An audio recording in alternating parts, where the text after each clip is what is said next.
शिवा गुटिका आयुर्वेद के दुनिया में ऐसा कोई रोग नहीं है जहां हम शिवा गुटिका नहीं दे सकते। ऐसा कोई रोग है ही नहीं। सभी अवस्थाओं में हम शिवा गुटिका दे सकते हैं।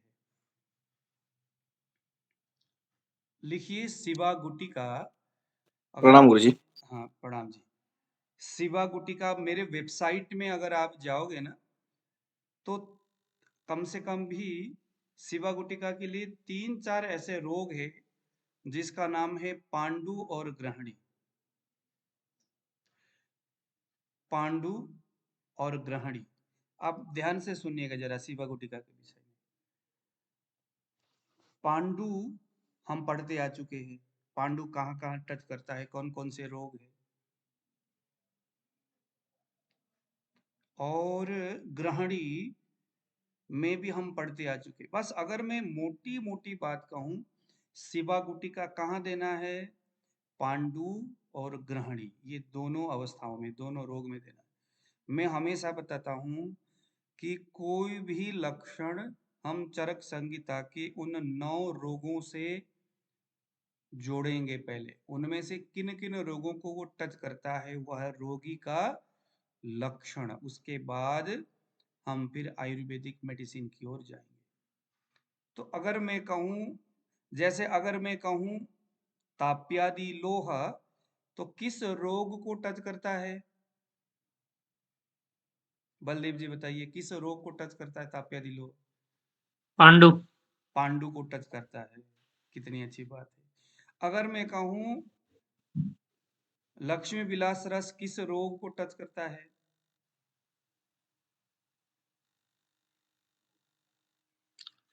श्वास, खास, सर्दी, खांसी, जुकाम। वह एक रोग के नाम बताना है। सर प्रदर। नहीं नहीं, अच्छा, बताइए। क्षय रोग। हाँ, मनोज जी ने बिल्कुल सही पकड़ा। राज, अरे क्या हो गया बलदेव जी, मुकेश जी? जी में तो होना। राजयक्ष्मा। अब राजयक्ष्मा की जो संप्राप्ति है वहां प्रदर है, वहां पर आपका लक्ष्मी विलास रस है। अब हमें तो बस यही देखना है कि जो ये लक्षण है वो राजयक्ष्मा जैसी है क्या, राजयक्ष्मा को टच करता है क्या, या राजयक्ष्मा के पूर्व रूप अवस्था में है क्या। जैसे अभी चूंकि हम लोग निदान को हम पढ़ते आ चुके हैं, तो ओसीडी नाम का जो रोग है वो राजयक्ष्मा का पूर्व रूप अवस्था है। ओसीडी अतत्व अभिनिवेश, जहां आदमी बहुत ज्यादा चिड़चिड़ा हो जाता है, ओसीडी जैसे कंडीशन होती है, उसका संबंध ग्रहणी के साथ बाद में फाइनली ग्रहणी के साथ होता है। खैर ये कुछ और मामला थे, यानी मज्जा धातु से रिलेटेड जो जितने भी समस्याएं हैं वो फाइनली बाद में जाकर के ग्रहणी में कन्वर्ट हो जाता है। जैसे अगर मैं कहूं डायबिटीज, अब शिवा गुटिका को अक्सर लोग डायबिटीज के संदर्भ में देते हैं, लेकिन जो डायबिटीज है यह ग्रहणी और पांडु। आप डायबिटीज के रोगी में बहुत सारे लक्षण आप पूछते जाइए, जितने भी है, मेरे वेबसाइट बहुत सारे सवाल पूछता है। गुरुजी नमस्ते। नमस्ते, बहुत सारे सवाल पूछिए। गुरुजी हाँ जी। एक बार बीच में बोलूं, मैं अभी अभी आया हूँ वहां से वमन करा के। हाँ ओ सॉरी, वेदन करा के। हाँ। तो अभी मैं कह रहा हूँ, अभी शाम को क्या खा लूं, क्योंकि अभी भाई साहब खाया अभी मैं क्लास में हूँ ना, तो फिर आप अपने पर्सनल एक बार बता दो, क्योंकि मैं इसलिए फोन नहीं किया, मैंने कहा आप तो क्लास में ही हो गए। खा लो। भूख लग हाँ, रही है कि नहीं अभी? तभी तो मैं पूछ रहा हूँ अभी क्या खाऊं। अभी भूख लग रही है कि नहीं? हाँ हाँ, लग रही है, लग रही है। भूख लग रही है तो अभी आप क्या करके आए, स्वेदन करके आए हो? वेदन करके नहीं आधा नहीं, घंटा हो जाए। कोई दिक्कत नहीं, आप जो आप खा रहे हो उसको आप खाओ। स्वेदन, अभ्यंग स्वेदन में कोई दिक्कत नहीं होती। आप कुछ जलेबी दूध टाइप कह रहे थे ना? नहीं नहीं, वो तो बमन के लिए है, बमन जब करना हो उसके बाद उसके लिए है।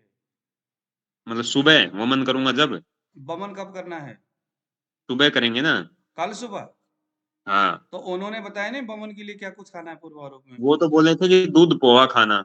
हाँ, दूध पोहा खाओ, वो भी ठीक है, क्योंकि उससे भी हमें तो कफ को ही उत्क्लेशित करना है ना, कफ को ज़्यादा उत्क्लेशित हाँ। करना है। आपने ये कहा था कि रात में खा के सो जाना। हाँ, हाँ, अरे भाई दूध जलेबी खाओ, दूध पोहा खाओ, जलेबी दही खाओ, दही और गुड़ खाओ, एक ही चीज़ है, उन सभी का नहीं, काम एक आपने ही है। आपने ये कहा था रात में खा के सो जाना। हाँ, हाँ, वही तो उन्होंने भी वही कहा ना, नहीं, उन्होंने कहा सुबह खाना।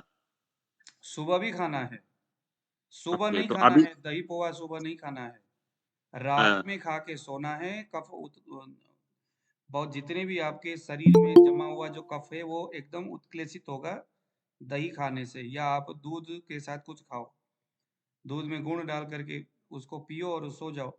दूसरे दिन सुबह अगर भूख लगती है तो दूध पोहा खाना है, भूख अगर हुँ। नहीं लगती है तो दूध पोहा नहीं खाना है, सामान्य दूध पीना है फिर।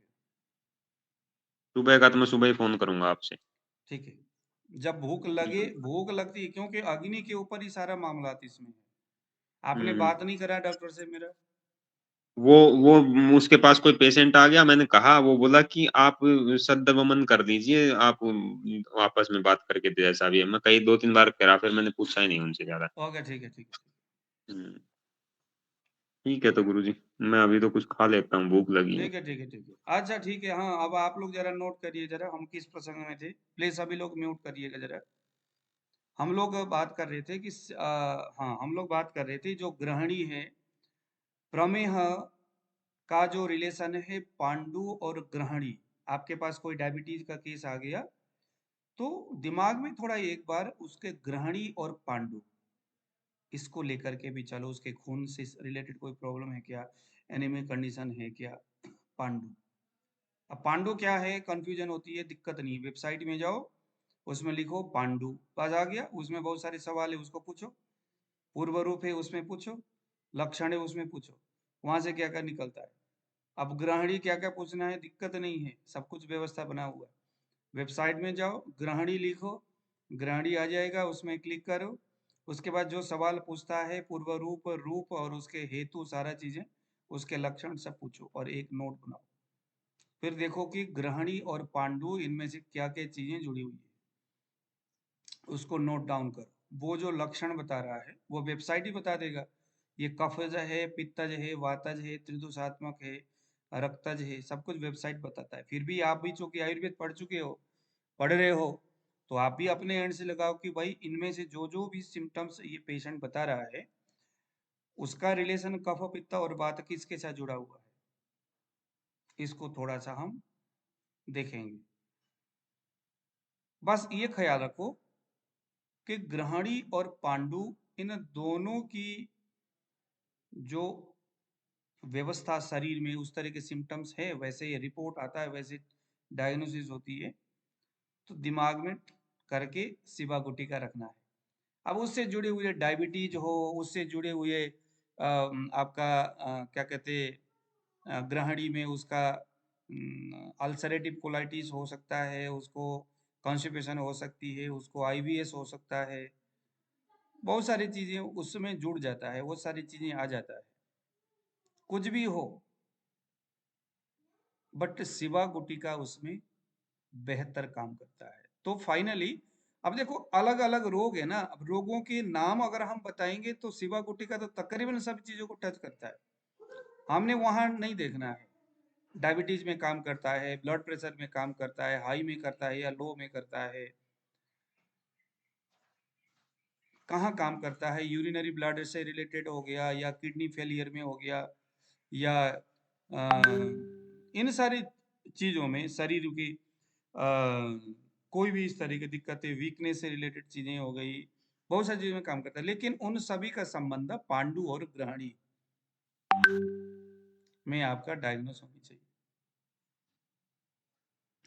तो मैंने आपको बताया यह शिवा गुटिका एक उत्तम प्रकार का रसायन है।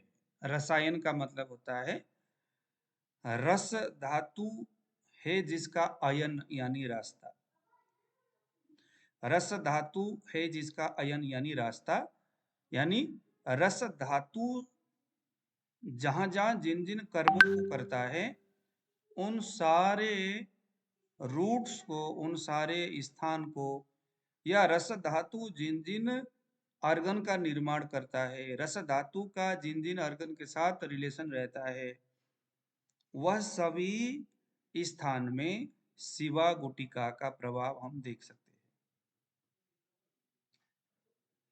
हैं। रस धातु आप देखो जरा, शिवा गुटिका को हमने कहा रसायन, ग्रहणी और पांडु। अब देखो पांडु कैसा है, पांडु की संप्राप्ति हम क्या पढ़ते आए हैं, पित्त प्रधान त्रिदोष हे पांडु।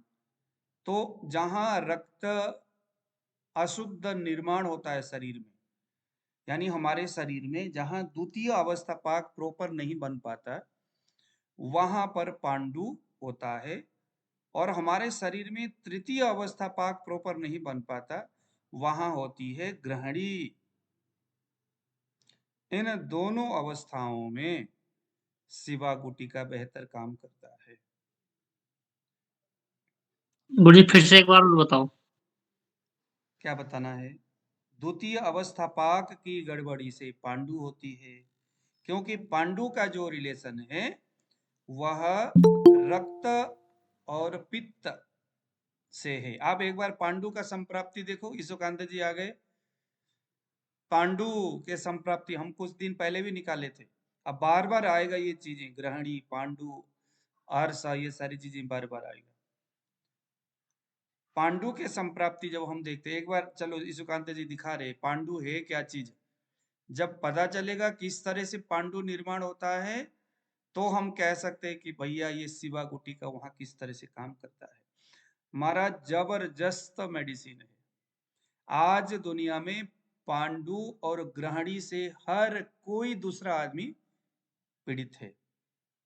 पांडु से जहां बंदे को कहते भाई कान से आवाज आ रही है, चक्कर आ रहा है, शरीर में है नहीं कुछ भी जुगाड़ नहीं है, ताकत नहीं है, कितने सारे तो है ऐसे।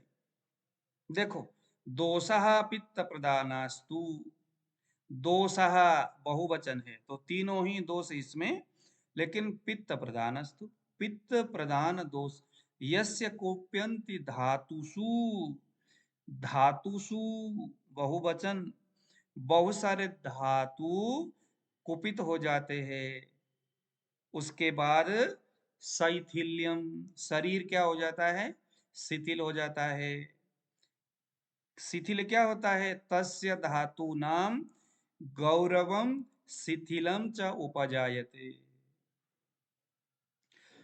पित्त प्रधान तीनों दोषों के कुपित होने से, पित्त कहां से तैयार हो रहा है, रंजक पित्त से। तो फाइनली लगा लो कि रंजक पित्त की गड़बड़ी से, यानी द्वितीय अवस्था पाक से हम पित्त का निर्माण मानते हैं, तो द्वितीय अवस्था पाक की गड़बड़ी की वजह से पित्त प्रकोपित हो जाता है। और पित्त प्रकोपित होने का मतलब यहाँ ये नहीं कि पित्त बढ़ गया, यहाँ पित्त अपने कर्म को नहीं कर पा रहा है, ज्यादा कर रहा है ऐसा नहीं है। पांडु में पित्त अपने स्वयं के कर्म को नहीं कर रहा है। पित्त का कर्म क्या है, पक्तिस्सा, चीजों को डाइजेशन करना, ओज, तेज, और क्या क्या है पित्त का कर्म, वात और कफ इनको मेंटेन करना, ओज का, तेज का, स्मरण शक्ति का, आंख के चक्षु है ना, देखने की व्यवस्थाओं को पित्त क्या करता है, मेंटेन करता है। शुद्ध रक्त का व्यवस्था करता है। अगर पित्त खराब हो गया, यानी यहाँ पित्त खराब हो गया का मतलब पित्त बढ़ गया ऐसा नहीं मानना है। यहाँ पित्त अपना द्रव्य, गुण और कर्म से हानि हो रहा है उसका। पित्त का जो कर्म है प्रॉपर नहीं हो रहा है, उसकी क्वालिटी मेंटेन नहीं हो रहा है, उसकी क्वांटिटी मेंटेन नहीं हो रहा है, वो प्रॉपर पित्त नहीं, यानी द्वितीय अवस्था पाक से पित्त निर्माण होता है। उसके वजह से जो जो इंसान का जो आरबीसी है वो प्रॉपर स्ट्रॉन्ग नहीं है। रंजक पित्त मीन्स आरबीसी न होने से क्या होगा, धातुषु कुप्यंती, एक धातु नहीं, सभी धातु रस, रक्त, मांस, मेद, अस्थि, मज्जा और शुक्र सभी कुपित हो जाते हैं। कुपित होने का मतलब वह धातु अपने अपना जो कर्म है वो नहीं कर पा रहा है। जैसे मांस धातु का काम क्या है? शरीर को स्टेबल करना, सुदृढ़ करना। अस्थि धातु का काम क्या है? शरीर को स्टेबल रखना।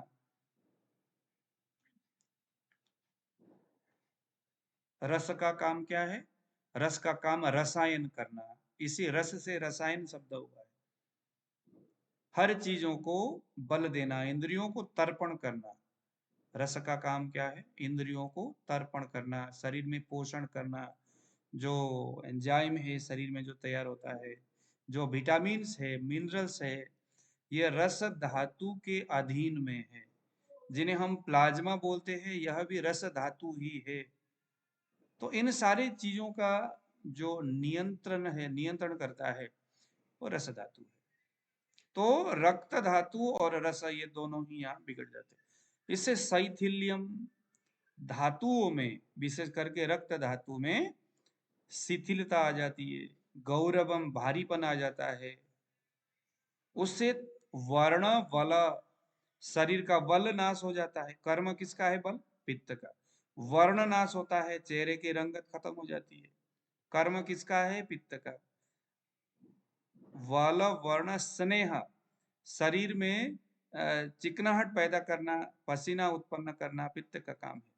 ये च अन्येपि ओजसो गुणा, और बाकी जो ओज है हमारे शरीर में, वो सभी ओज क्या हो जाते हैं?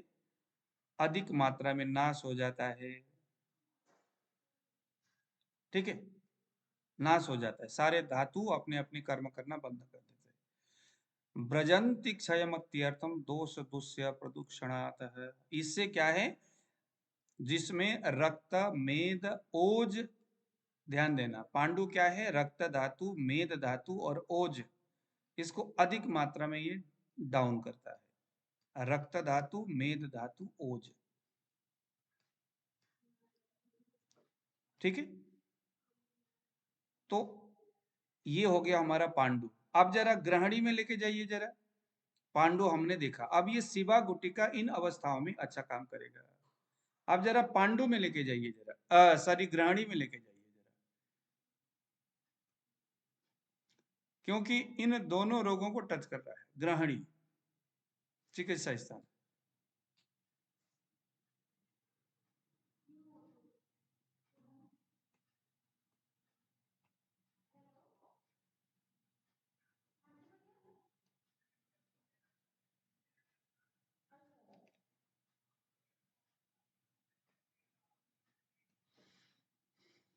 ग्रहणात ग्रहणी, जो हमारे जठराग्नि में रहता है अग्नि, और वो अन्न को ग्रहण करता है, वह शरीर के बल को ग्रहण करता है। इस मायने से इसको हम ग्रहणी, इस नाम से इसको हम जानते हैं। ठीक है, तो ग्रहणी से क्या क्या होगा? पेट से जुड़ी हुई बातें होंगे, भूख लगने या न लगने से जुड़ी हुई बातें होंगे। देखो जठराग्नि के महत्व के बारे में यहाँ बताया जा रहा है। ये जठराग्नि, इसको अगर हमें समझ में आ गया तो हमें ग्रहणी समझ। यदन्नम देह धात्वो जो वल वर्णादि पोषकम तत्राग्नि हेतु आहारात अन्न अपक्वाद रसादय। तो अगर हम, क्योंकि ग्रहणी का संबंध जठर से है, जठराग्नि से है। अब यह जो चरक जो है, ये जठराग्नि का ही महत्व ये बता रहा है। जब इसको हम पढ़ते हैं तो जठराग्नि का महत्व पांडु में जिस तरह से वर्णन अभी हमने देखा, वहां भी जठराग्नि की गड़बड़ी से ही पित्त बिगड़ करके ग्रहणी पांडु हो गया है।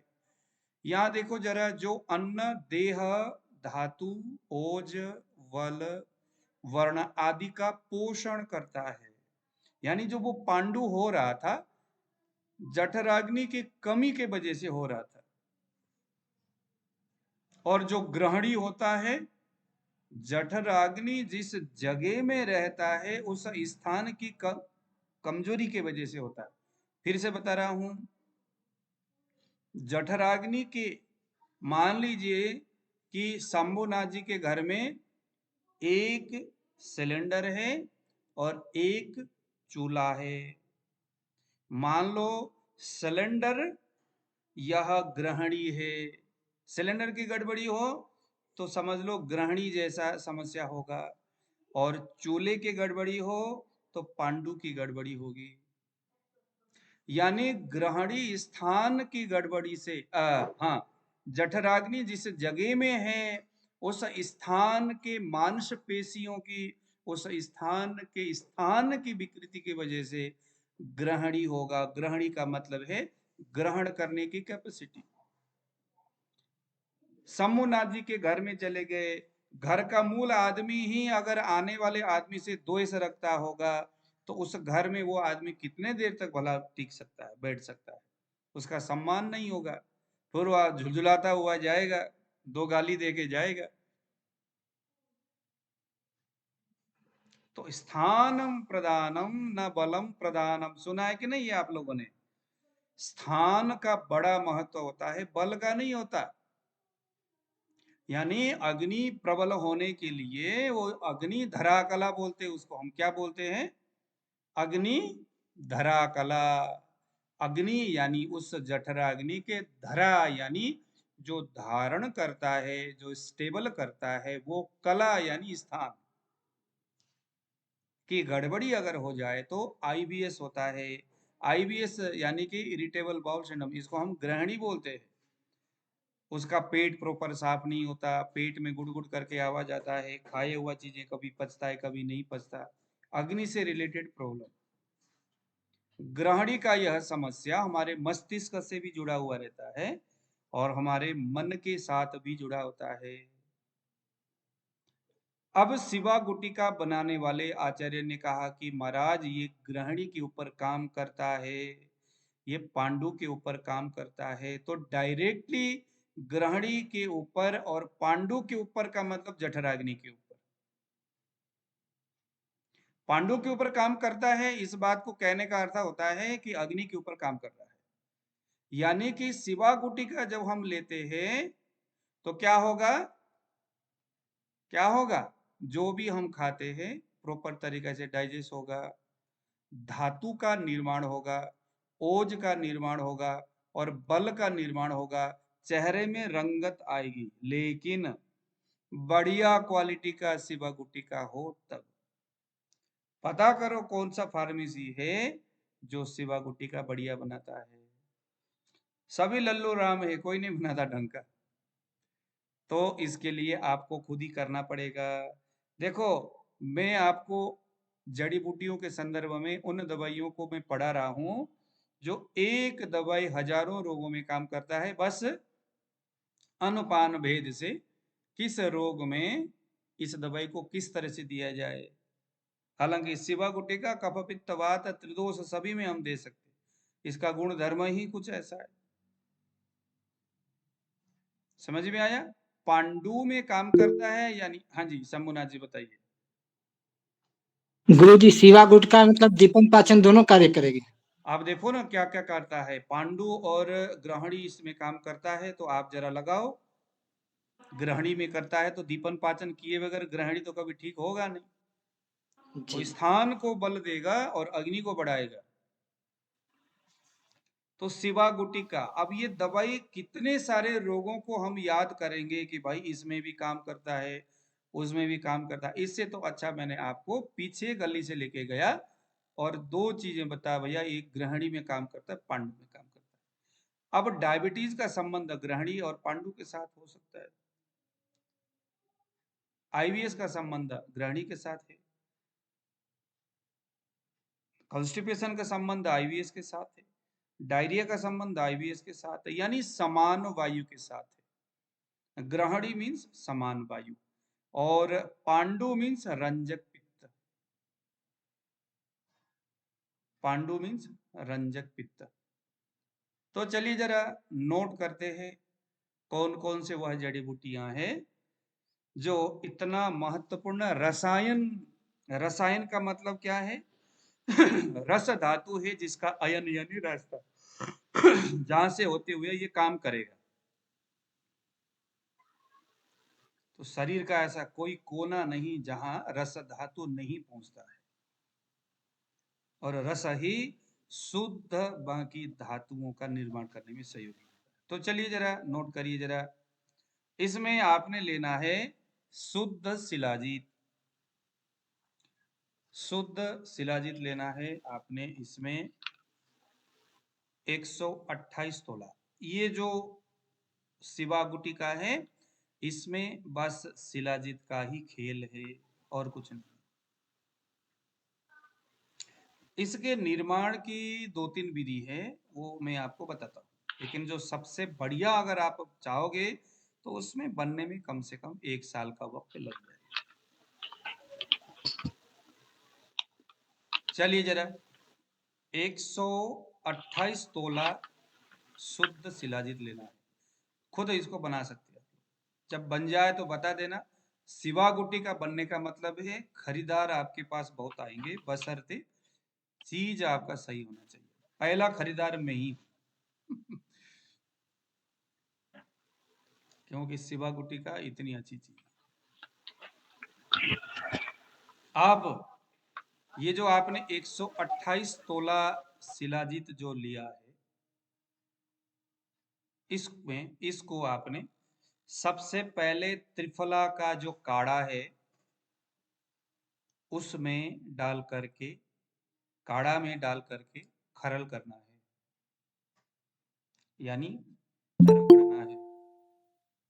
सबसे पहले ध्यान देना, इसकी ये चीज को ख्याल रखना है कि किसको पहले करना किसको बाद में करना, क्योंकि जो जिसको हम पहले करेंगे वह दवाई सबसे पहले शिलाजीत के साथ शरीर में जाने वाला है। तो त्रिफला का काढ़ा बना करके हम इससे खरल करेंगे, कम से कम 7 दिन तक कंटिन्यूसली इसको खरल करिए। मतलब बढ़िया सा बढ़िया बनाने के संदर्भ में 7 दिन तक खरल करेंगे। उसके बाद दशमूल, गिलोय, बला, फटाफट लिखिएगा, हाँ, पटोल। अच्छा, मेरे पास जो मैं आपको पढ़ा रहा हूं ये मैं अपने गुरुजी के डायरी से पढ़ा रहा हूं। अब उन्होंने भी पता नहीं कहाँ से लिखे होंगे, लेकिन यह जो है ये दक्षिण भारत के साइड के थे वो, और उनके डायरी से होने का मतलब है कि ज्यादा इफेक्टेड है। इसीलिए शिवा गुटिका के संदर्भ में और भी कोई बनाने की विधि और जड़ी बूटियां दूसरे ग्रंथ में है, अगर आपको कहीं मिलता है तो उसे आप शेयर कर सकते हैं।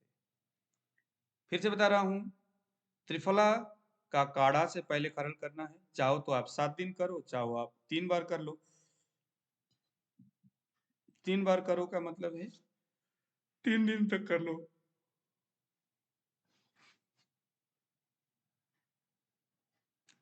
उसके बाद आ गया दशमूल, गिलोय, बला, पटोल के पत्ते और मुलेठी का काढ़ा। इनसे चाहो तो आप अलग अलग करो, नहीं तो सबको एक साथ डाल करके काढ़ा बना लो। और उस काढ़ा से, काढ़ा बनाने के तरीका क्या है, इन सारे जड़ी बूटियां आप ले लो और लेकर के कम से कम आपने इन सारे जड़ी बूटियों को लेना है 8-8 तोला। यदि आप 128 तोला शिलाजीत लेते हैं तो 8-8 तोला, कम से कम 80-80 ग्राम ये सारे जड़ी बूटियां लेंगे। दशमूल, गिलोय, वला, पटोल, मुलेठी। वैसे तो डायरी में लिखा हुआ है कि इन सभी को अलग अलग खरल करना है, यानी 80 ग्राम जड़ी बूटी को कुकर में डाला, इसके 16 गुना पानी डाला, डाल करके इसको उबाला, पानी बचेगा कम से कम 6 गुना या 4 गुना, 4 गुना पानी, 16 गुना से 4 गुने पानी बचेगा। गर्मा गर्म उसको निचोड़ करके रस निकालो, उस रस से इस शिलाजीत के ऊपर खरल करिए। जो काढ़ा, जो रस जो तैयार हुआ है, उसको खरल कर करके उसको सुखाइए। इसका सच्चा विधि तो यही है कि इसी तरह से 16 गुना पानी डालना है, 4 गुना उबलते हुए बचेगा, उसको छानना है और उस छने हुए रस को उस शिलाजीत में डाल करके धीरे धीरे घोटा मार मार करके सुखाना है। सूखने के बाद दोबारा दूसरे जड़ी बूटी यानी दशमूल से सुखा दिया। अब गिलोय की बारी। गिलोय को ऐसे घोट के सुखाया, बला के बाली, उसके घोट के सुखाया, पटोल के बारी, उसके बाद किया मुलेठी के बारी। ऐसा क्रम से 3-3 बार करना है, यानी दशमूल से मुलेठी तक एक एक बार, फिर दशमूल से मुलेठी तक दूसरे बार, फिर दशमूल से मुलेठी तक तीसरे बार। ये सारे चीज हो जाने के बाद गोमूत्र, मुलेठी ये हो गया 3 बार सभी का। अब आ गया गोमूत्र। गोमूत्र से भी अब आप 3 बार भावना देंगे, गोमूत्र से भावना। अच्छा, बाकी ऊपर के जड़ी बूटियों के जो रस है अगर खरल नहीं कर सकते तो आप भावना भी दे सकते हैं। भावना देने का मतलब क्या है? भावना देने का मतलब है काढ़ा बनाया। ये थोड़ा सहज है ना बलदेव जी? कहाँ रगड़ते रहेंगे? पहले त्रिफला से रगड़ लो, बाकी के काढ़े से भावना दे दो। भावना कैसे देना? वही काढ़ा बनाया, काढ़ा से बाद में 4 गुना अवशेष जो रस है उसको छाना, छानने के बाद उस रस को इस शिलाजीत में डाल करके थोड़ी देर तक घोटा मारा, जितना आप कर सकते हो। उसके बाद इसको एक प्लास्टिक के टब में अच्छी तरह से फैलाया और इसको ले जाकर के छांव में सुखाया, जल्दी सूख जाता है। बलदेव जी ये थोड़ा सहज है ना? धीरे धीरे सिर हिला रहे।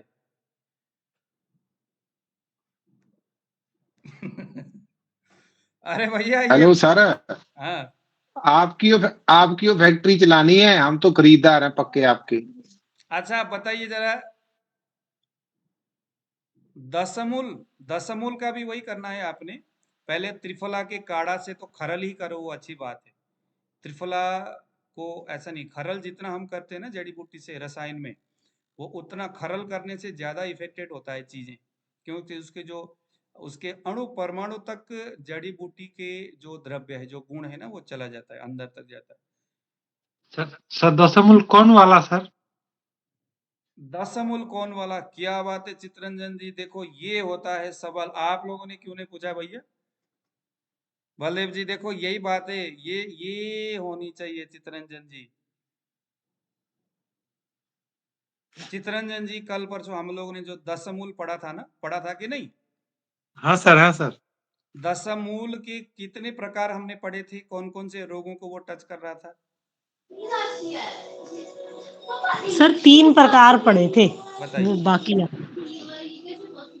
बताइए बताइए। अब आप ही को बताना होगा। हाँ बताइए, कौन कौन सा था वो रोग विजय लक्ष्मी जी?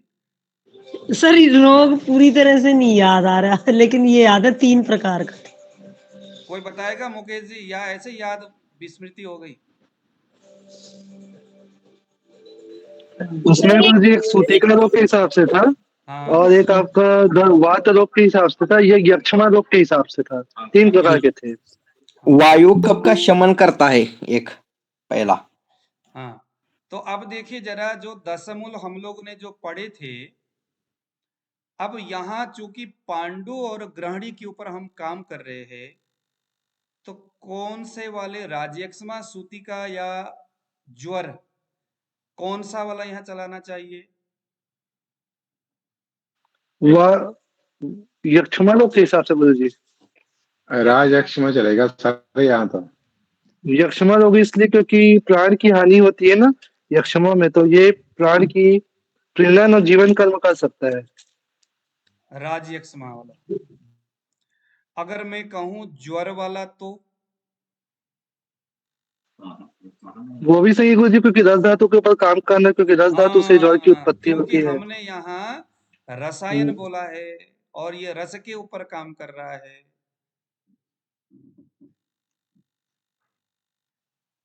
ज्वर का शमन करने वाला है ये, क्योंकि ज्वर में क्या होता है, रस धातु की हानि होती है। ज्वर में भी पित्त की हानि हुई रहती है, शरीर में आम संचित हुआ रहता है। और शिवा गुटिका किसके ऊपर काम करता है? उन्हीं चीजों के ऊपर काम करता है। तो कौन सा प्रकरण वाला अपने से दिमाग लगाना है। ज्वर प्रकरण में बताया हुआ जो दशमूल है उसको हम यहाँ डालेंगे। चित्रंजन जी समझ में आया? आप लोग ना खुद ही अपना दिमाग उसमें लगाइए। बहुत अच्छा चित्रंजन जी, आपने देखो कितना अच्छा आपने सवाल पूछा, ऐसा ही होना चाहिए। ओके, अब मैंने कहा कि दशमूल, वो जो ज्वर प्रकरण वाला दशमूल है, इसका मतलब ये नहीं कि राजयक्ष वाला जो दशमूल डालेंगे तो कोई गड़बड़ी ही हो जाएगा, ऐसा नहीं है, गड़बड़ नहीं होगा। लेकिन अगर ज्वर प्रकरण के लिए बताया है तो वो दूसरों से यहाँ इफेक्टेड रहेगा। तो शिवा गुटिका, हर एक जड़ी बूटियों के काढ़े से क्रमशः 3-3 बार भावना देना है। कोई बड़ी मुश्किल नहीं है। एक बार सुखाया, फिर लाया, फिर दोबारा काढ़े से थोड़ा सा घोट्टा मार के, जितना भी आप कर सकते हो उतना घोट्टा मारा, डिब्बे में डाला, उसमें प्लास्टिक के टब में, देखा प्लास्टिक के टब में ना जल्दी से सूख भी जाता है और पपड़ी सा बन जाता है, उसमें प्लास्टिक में चिपकता नहीं है। और किसी स्टील में अगर हम करेंगे ना, वो चिपकता भी है, निकलता भी नहीं है, कई दिक्कतें होती है। तो गोमूत्र से हम लोगों ने तीन भावना गोमूत्र तक पहुंच गए। बाद में गोमूत्र की भावना देने के बाद गाय के दूध से एक भावना देना है। देखना जरा, त्रिफला से लेकर के बाकी सभी का, त्रिफला से हमने अच्छी तरह से रगड़ा, खरल किया। उसके बाद दशमूल से लेकर के मूलेठी तक और गोमूत्र तक हमने 3-3 भावना अलग अलग करके दिया क्रमशः। उसके बाद फिर बोला कि गाय के दूध से एक भावना देना है, यानी शुद्ध जो गाय का दूध है, देसी गाय, दूसरा वाला नहीं, जो 60-70 लीटर दूध देने वाली गाय की बात नहीं हो रही है यहाँ पर। जो गाय कम से कम 1 पाव तक दूध देती है, छोटा साइज का जो गाय है, गांव में हमारे मुकेश जी के आसपास में मिलता है, या हमारे नमो बेबी के घर में बता हुआ है। नमो बेबी है ना घर पे गाय? गुरु जी नरेंद्र मोदी जी के पास है 2 गाय ऐसी वाली। अरे नरेंद्र मोदी के पास नहीं कर रहा, नमो बेबी के पास कर रहा। नरेंद्र मोदी के पास हम क्या करेंगे उसको, वो 100 पीस है, वो छोटे छोटे गुजरात के साइड में मिलता है, वो बहुत छोटे गाय होते हैं। सर वो पुंडरू ऐसे करके वो वाली सर। पुंडरू उसके भी दूध अच्छे होते कैसी हैं। वो तो पुंडरू 1.5 लाख तक का है एक गाय से। सर वो तो साउथ सर इंडिया बहुत महंगी आती है, इजाद की है। हाँ? एक लाख से लेके 10 लाख तक आती है। हाँ महंगा होता है काफी। सर वो तो हाँ, साउथ 1 लाख से इंडिया लेके 10 लाख तक की गाय है। हैं? और तिरुपति वाला जी में सारा प्रसाद उसी उन्हीं का बनता है, उन्हीं गांव से दूध का। हाँ, तो उस गाय के जो दूध है ना, उससे खरल एक बार भावना दिया जाए। पहले उनको कहो भैया गौमूत्र में डाल दिया, मिल नहीं रहा, थोड़ा दूध दे दो। गुरुजी ये छोटी गाय दूध कितना देती? पता 1 से 2 लीटर बस, ज्यादा नहीं देती। हाँ उतने देती, लेकिन वो दूध बहुत अच्छा किसी का होता है। बहुत हाई, किसी का ज्यादा होगा तो 3 लीटर, उससे ज्यादा किसी का भी नहीं है आज तक। ये ना गांव में जो चरने वाली, जो खेतों में चरने वाली जो गाय होते हैं ना, उसके दूध भी हम ले सकते हैं। नमो बेबी के घर में जो गाय है, वो उसके, नमो बेबी कितना दूध देता है?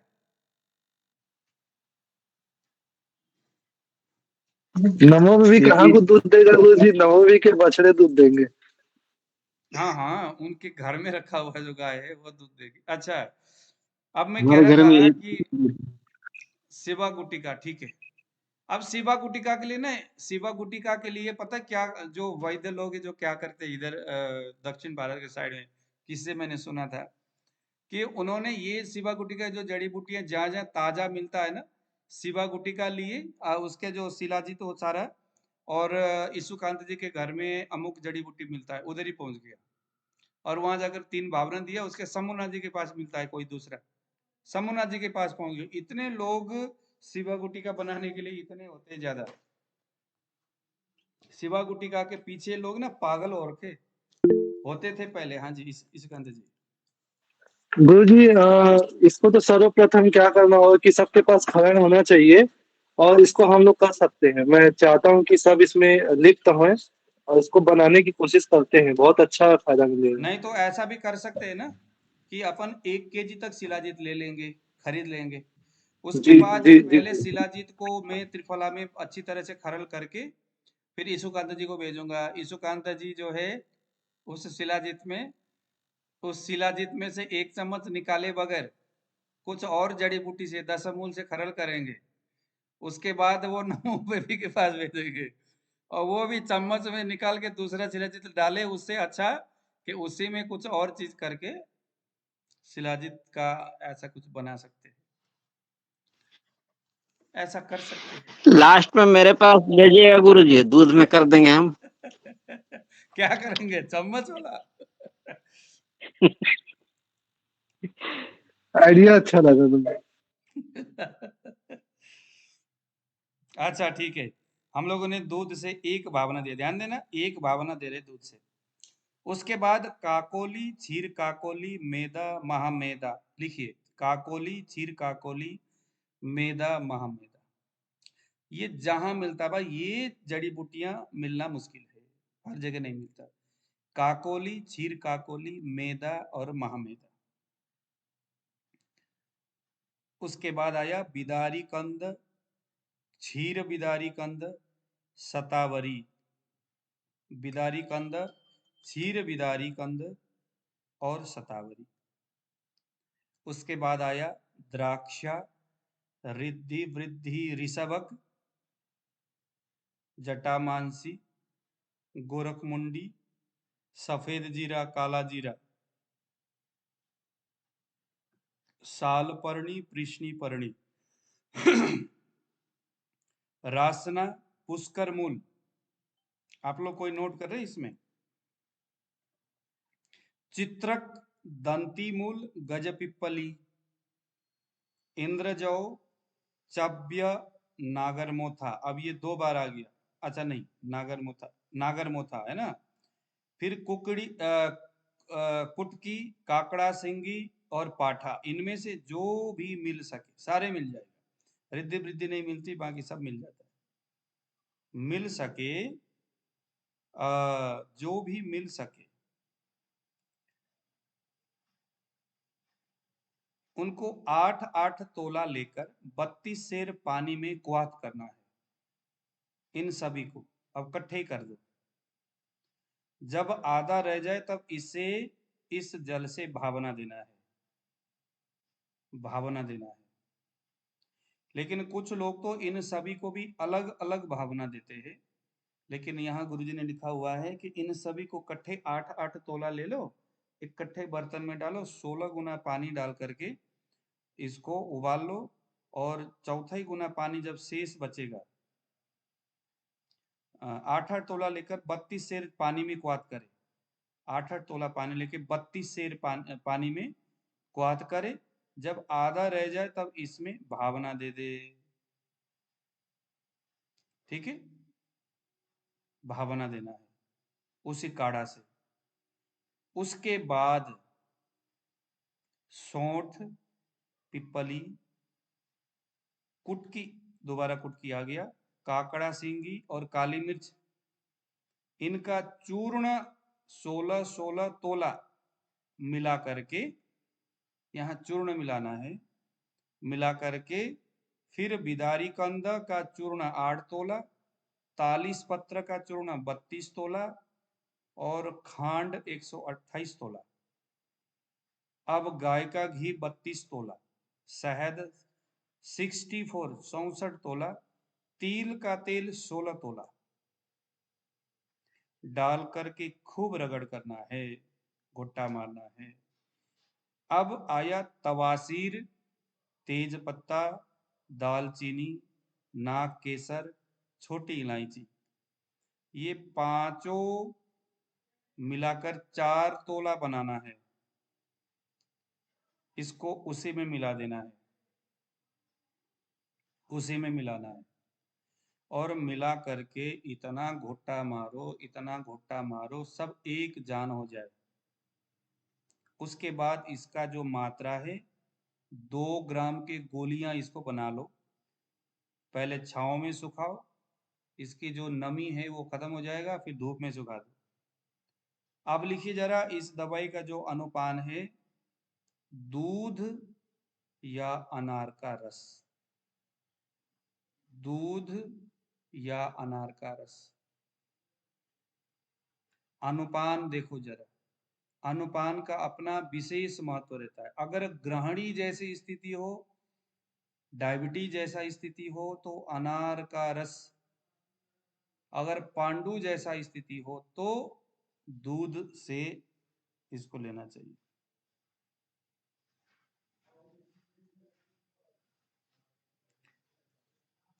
ठीक है, अब जरा आपने अपने ऑडियो को खोली और जो भी किसी ने कुछ पूछना है तो यहाँ पर आप पूछ सकते हैं। ये जो अभी मैंने आपको पढ़ाया यह बहुत सहज है, उतना ज्यादा। 1 साल मैंने बोला था, 1 साल वाला एक और विधि मैंने कहीं पढ़ा था, वो बड़ा लंबा चौड़ा था, लेकिन ये डायरी मैंने अभी आपको मैं पढ़ा रहा हूँ, ये उतना लंबा नहीं है, जल्दी तैयार होने वाला है। इसमें घी भी लिखा है वेबसाइट में, घी, हनी, शुगर। हाँ, घी भी है, तिल का तेल भी है। गुरुजी 7 दिन का जो खरल करने की विधि है 24 घंटा की है कि केवल दिन की?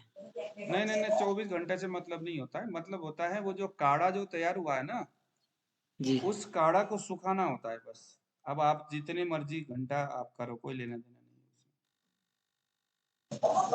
है। सर ये कितने दिन में ठीक हो जाते हैं? जैसे मान लो कि आईबीएस की प्रॉब्लम है या ये कैसे, कितने दिन में ठीक हो जाएगा लगभग, कुछ ऐसा? क्या चीज?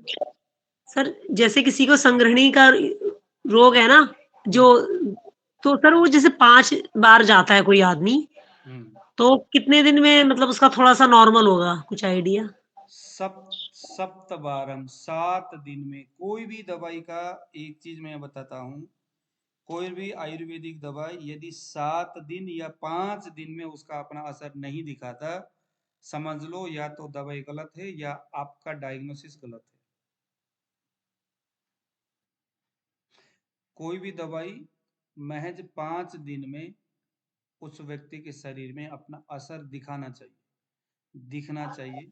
उसका जो हाय हाय वाला जो सिम्टम्स था वो बंद होनी चाहिए। अगर सर नहीं जैसे होता, हाँ जी। 5 बार करने जाता है सर वो, अगर टॉयलेट में जाता है, तो सर वो कितने बार हो जाएगा 7 दिन में? एक बार तो नहीं जा सकता ना? ऐसा तो नहीं हो सकता ना कि 5 से 1 में आ जाए? देखो मैं बता रहा हूँ, रोग समझो जरा, ग्रहणी और पांडु दोनों ही एक साथ मिले हुए, तो वहां हम शिवागुटी का बहुत अच्छा देंगे।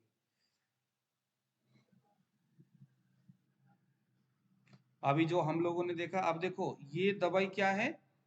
अब यहाँ पर अभी विजय लक्ष्मी जी ने बहुत अच्छा कहा। अब क्या इसका मतलब ये दवाई को हम सभी ग्रहणी में देंगे? देंगे नहीं देंगे। इस दवाई को हम कहाँ देंगे?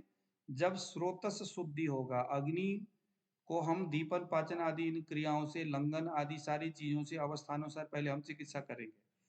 अब पांडु और आपका ग्रहणी अगर शिवा गुटिका नाम के दवाई से ठीक होना होता, तो उसके लिए पंचकर्म की चिकित्सा की विधि क्यों बताते?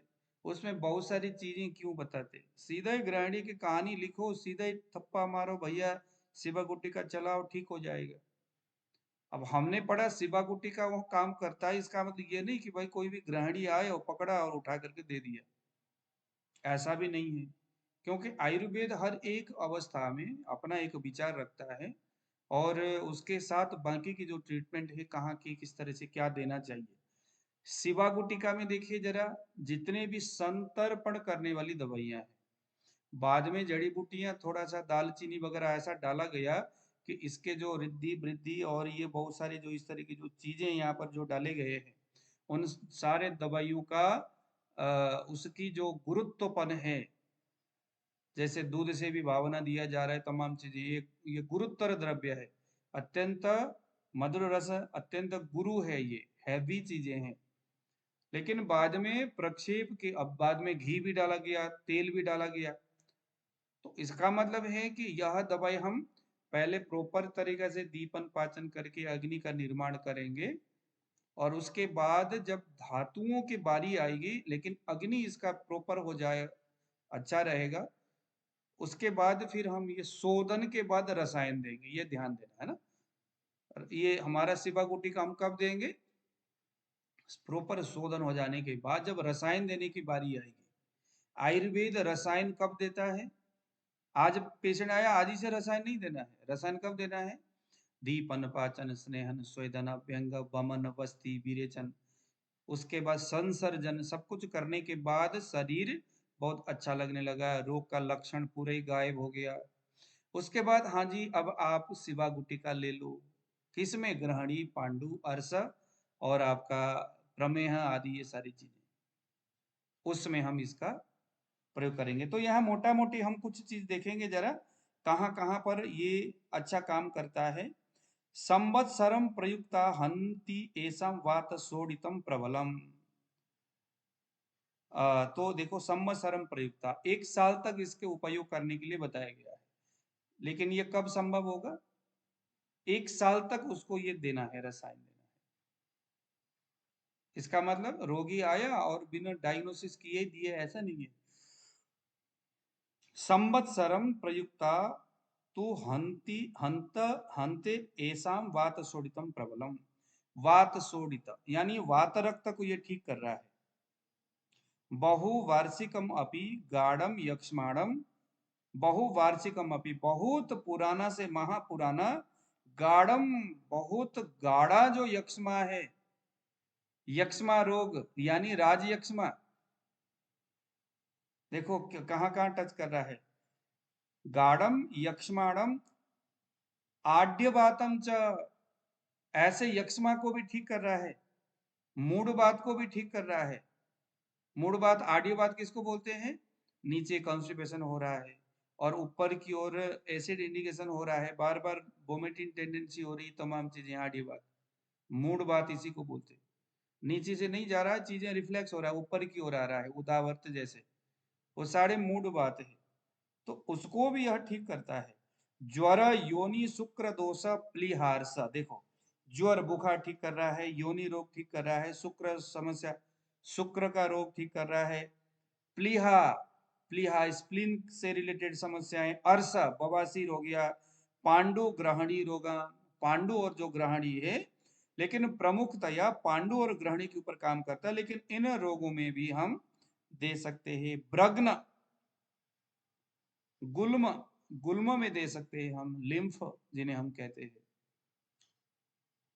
ब्रग्न यानी घाव जैसी स्थिति हो, ट्यूमर जैसी स्थिति हो, कैंसर, ब्रग्न मीन्स कैंसर जैसी स्थिति हो, जहां घाव फूट चुका है ना, गुल्म हो गया। पीनस हो गया, हिचकी आ रही है। कास, अरुचि, श्वासन, अरुचि है, श्वास रोग है। जठरम, पेट से जुड़ी हुई बातें। स्वित्रम, कुष्ठम, साढ़्यम, क्लैब्यम, मदम, क्षयम, शोषम, शोष रोग में, क्षय रोग में, मदम, मद के रोग में, क्लैब्यम, क्लैब्यता बहुत ज्यादा बढ़ी हुई है, आड्यवात अभी मैंने बता दिया। उन्माद, अपस्मारव, आलोजी, पागलों को भी दे सकते हैं, मिर्गी को भी दे सकते हैं। बदना, अक्षिशिरोगदान, बदन, शरीर और आंख से और सिर से रिलेटेड रोग में। आना हम अतिसारम च, लो जी, कब्जियत हो रहा है, पेट में गुड़गुड़ कर रहा है, और अतिसारम जो डायरिया जैसी स्थिति हो रहा है। आश्रित उदरम, है ना, कामला हो गया, प्रमेहांस, कामला में भी हम इसको दे सकते हैं, लिवर से जुड़ी हुई समस्याएं। प्रमेहांस डायबिटीज में दे सकते हैं। यकृत, लिवर से यकृत अर्बुदानी, आलोजी, लिवर का जो ट्यूमर है उसमें हम दे सकते हैं, फैटी लिवर में हम दे सकते हैं, बिद्रदी फोड़े हो, बगंदर हो, रक्त पित्त में दे सकते हैं, अति कार्सियम अति स्थूलालोजी, जो अत्यंत दुर्बल है उसको दे सकते हैं, जो अत्यंत मोटा है उसको दे सकते हैं। ये दवाई दुर्बल को मोटा करता है, मोटे को दुर्बल करता है। स्वेदम अथा, किसी को बहुत ज्यादा पसीना आता है, किसी को बिल्कुल नहीं आता। स्लीपदम, स्लीपत जो है, स्लीपद रोग जो होता है, हाथी पांव जिन्हें हम बोलते हैं, फाइलेरिया। बिनिहंती चा, दंष्ट्राबीसम, दांत के बीच, चाहे चूहे का हो चाहे कुत्ते का हो, किसी का भी, दंष्ट्राबीसम। समौलम, गराणी बहुप्रकराणी, मंत्रोषधि योगान विप्रयुक्तान बहुक्तिकांश तथा भावान। आलो जी, अब ये जो मेडिसिन जो बनाया जा रहा है, कहते हैं कि थोड़ा ब्राह्मणों को बुला करके या खुद भी थोड़ा सा अश्विनी के या धन्वंतरी भगवान के मंत्र को बोल बोल करके थोड़ा इस दवाई को बनाओ, तो ये बहुत अच्छा। पाप अलक्ष्मी चेयम समयेद, शरीर के समस्त पाप अलक्ष्मी, यानी कि बार बार चिड़चिड़ा करने का, या हाय मैं मर गया, मैं नाश हो गया, मैं ये हो गया वो हो गया, तो ऐसा कभी नहीं करना चाहिए। आयुर्वेद बोलता है हाय मैं तो मर गया, मेरा तो बिजनेस चौपट हो गया, मेरा ये हो गया, लेकिन उसका अच्छा हो रहा है। कई सारे रोगी ऐसे होते हैं, क्या बताए सर, मेरा एक पेशेंट, एक यजमान है, उसके बच्चे जो है कोई विदेश में जाके सेटल हो गए, लेकिन वो माता जी कभी हाय तो भाई करती रहती, नहीं कहाँ पंडित जी ऐसा वैसा, ले कभी खुश नहीं होती। तो ऐसे लोगों को भी ये दवाई बहुत, उसको अलक्ष्मी बोलते हैं उसको, है ना। तो उस सर शिवाजी गुटिका दे दो उसको फिर। शिवा गुटिका उसको दे दो, क्या करेगा शिवा गुटिका, उसका ये अलक्ष्मीपन जो है ना, ये जो पचर पचर करती है, मेरा बेटा नहीं करता, कुछ नहीं होता, भोलेनाथ जी आके ऐसे ठोक के मारेंगे उनको, क्या ले अब आज के बाद खुश रहना भाई, हाँ पचर पचर नहीं करना। शिला, अभी ये तूने शिलाजीत वाला दवाई खाया है, पंडित जी का दिया, बलदेव जी का दिया, यशोकांत जी का दिया, आलो जी वो ठीक हो जाना, है ना। शिवानामी, बल्या, बलवान, बलवान करता है। वृष्या, शरीर में शुक्र धातु को बनाता है। धन्या, कांति, यश, श्री, प्रजा, करिचयम, प्रजा यानी संतान को देने वाला है, श्री यानी संपत्ति को देने वाला है, कांति को देने वाला है, यश को देने वाला है। चारों दिशाओं में आपके घर गांव हर जगह देखेंगे, यार पता नहीं आजकल हो किया गया, ईशुकांत जी इतने, पता नहीं चेहरे में इतना अच्छा चमक कैसे, एकदम लगता है कि ईशुकांत के सामने बैठूं, सुनते रहूं, उनको निहारते रहूं, आसपास के लड़कियां भी फिदा। श्री यश, इसका मतलब ये होता है श्रीमान प्रकृष्ट मेधा। आलो जी, श्रीमान, श्रीमान का मतलब होता है अगर लड़की है, श्रीमान का मतलब श्री यानी लड़की कह सकते हैं, या संपत्ति कह सकते हैं, क्योंकि श्रीमान तो होगा ही ना, संपत्ति से युक्त कर देगा ये, क्यों, क्योंकि मन को ठीक कर रहा है, तन को ठीक कर रहा है, बुद्धि को ठीक कर रहा है, मेधा को, स्मरण शक्ति को, सब कुछ ठीक जब होगा तो धनवान व्यक्ति अपने आप हो जाता है। ठीक है, तो धन श्रीमान प्रकृष्ट मेधा, प्रकृष्ट देखो सामान्य मेधा नहीं कहा, बुद्धि अत्यंत बड़ा हुआ है। स्मृतिर बुद्धि बलान्वितो अतुल शरीर। आलो जी, क्या कुछ बोल रहा है यहाँ पर, शरीर में स्मृति, बुद्धि और बल सबको बढ़ा रहा है। पुष्ट, ओजो, अति बल, अति विमल इंद्रिय, तेजो बल संपदो, यानी कि इंद्रिय, इंद्रियों में भी बलवान कर रहा है, पुष्टि दे रहा है, ओज का निर्माण कर रहा है। विमल इंद्रिय, विमल इंद्रियों का मतलब होता है मल से रहित, किसी आंखें दूषित चीजों को नहीं देख रहा है, दिमाग से गंदी गंदी बातें नहीं सुन रहा है, मतलब समझने, सपने में गंदी गंदी चीजें सपने नहीं आ रहा है, ये इंद्रियों की विषमता की वजह से ऐसा होता है। तो इस दवाई से क्या होगा, हमारे इंद्रिय भी पवित्र हो जाएगा। संवत्सर प्रयोगा द्वाभ्यम शतानि चत्वारि। आलो जी, 1 साल तक इस दवाई को ले सकते हैं, या कितने भी दिन आप ले सकते हो। सर्वामयजित कथितम, सर्वम आमयजित, सभी आम को जीतने वाला। मुड़िर भक्ष्यम रसायन रहस्यस्य, शिवा गुटिक इति रसायन मुक्तम गिरिसेन गणपतये शिवनंदन। तो ये हमारा, मैंने मंत्र बोला वैसे रत्नावली रसायन प्रकरण में, तो ये जो दवाई है इस तरह से यहाँ पर काम करता है। मैंने अभी आप देखो कितनी सारी चीजों को टच कर रहा है, लेकिन ये सब तभी टच होगा जब आप कम से कम 1-2 केजी शिलाजीत को लेकर के इकट्ठे आप बनाओगे, क्योंकि 1 साल तक अगर चलाना होगा शिलाजीत, रोज के 1-1 ग्राम या 2-2 ग्राम, तो कम से कम 1-2 केजी शिलाजीत आपके लिए होना चाहिए। मैं कहता हूं कुछ भी दवाइयां मत बनाओ, शिवा गुटिका बनाओ। बाकी दवाई दूसरों के लिए, शिवा गुटिका खुद के लिए। शिवा ये गुटिका काकुली चिरकाकुली मेधा महामेधा ये कहाँ मिलेगा सर? ये मिल जाएगा, सब मिल जाता है आपके उधर ही। सुभाष जी यार, आप ना ऐसे बातें ना किया करो, आपके तरफ हर चीजें मिलती है और आप कहते हो कहाँ मिलता है। आपके तरफ सब मिल आओ जाता शिव जी है। नारायण, आओ शिव जी नारायण, आपको सब दिलवाता हूँ मैं। हाँ? सूखा सूखा। सुभाष आओ शिव सुभाष जी जी के नारायण पास हम बताओ, लोग सब दिलवाता हूँ आपको। हमारे मेगा जी, मेगा देखो, मेगा जी के पास शिलाजीत मिलता है, मेगा जी के पास। बलदेव जी के पास कुछ और मिलता है। तो क्षीर काकोली काकोली नमो बेबी जी के पास मिलता है। मेगा जी तो सो गई लगता है। विजय लक्ष्मी जी आप सोई होगी नहीं? नहीं, हमारे पास क्या मिलता है हमें तो पता नहीं। वो सोनीपत के साइड, इसमें सोनीपत में क्या मिलेगा आप बताएं। सोनीपत में? हाँ जी, सोनीपत में मिल सकता है। यहाँ वैसे एक फेमस वो है कोई जिसके वहाँ कुछ नहीं मिलता। अच्छा, आपके यहाँ पर सोनीपत में मिलेगा, बला मिलेगा, गिलोय मिलेगा, और सोनीपत में तो बस गूगल पे फोन पे है, उठाओ मोबाइल में पैसे मिलेगा, डालो, जो बनाता है उसको दे दो, उधर कुछ नहीं मिलेगा। कुछ मिलता होगा उधर। उधर सोनीपत में ना मुझे ये अपना क्या बोलते हैं, क्या बोलते हैं उसको, पर गाय का घी मिलेगा, गाय का घी। हाँ घी मिलेगा। विजय लक्ष्मी जी आपके तरफ घी हाँ नहीं मिलेगा? हाँ। जी हाँ, है हमारे पास, है हमारे वहाँ कोई जो बढ़िया गाय का घी। बलदेव जी को पूरा पता है, घी मिलेगा आपकी तरफ। आप एक बात बताइए, मॉर्निंग में ये 1 चम्मच, वो 1-2 चम्मच जैसे घी खा लेते हैं, वैसे उससे मेरा ठीक हुआ था। ये खा लिया करो ऐसे ही? भोजन के बीच में घी ले लिया करो, ऐसा नहीं। अच्छा, अच्छा ऐसे नहीं ले